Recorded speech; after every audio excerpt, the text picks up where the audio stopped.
Now, how do you change the iPad Pro name?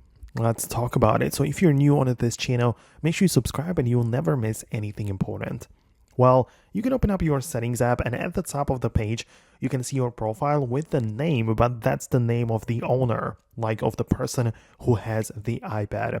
But to change the name of the iPad specifically, go to the general section and at the top of the list, we have the about.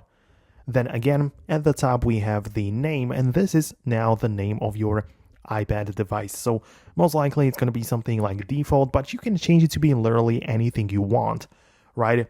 And you should know that this name will be visible in multiple different places. For example, if you're using AirDrop to share files between devices, this is going to be the name of your device, even visible to other people.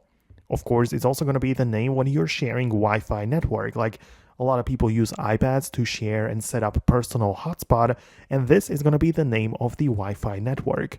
It's also going to show up in the Find My app, where, as you know, you can just locate your devices on the map. And if you have multiple devices, you need to know need to have a way to distinguish between them. And this is the name, or the name is important for it, so you know which iPad or device is which.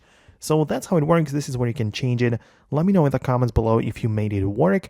Most definitely stay tuned by subscribing and you're not going to miss anything important in the future. Thanks a lot and I'll see you later.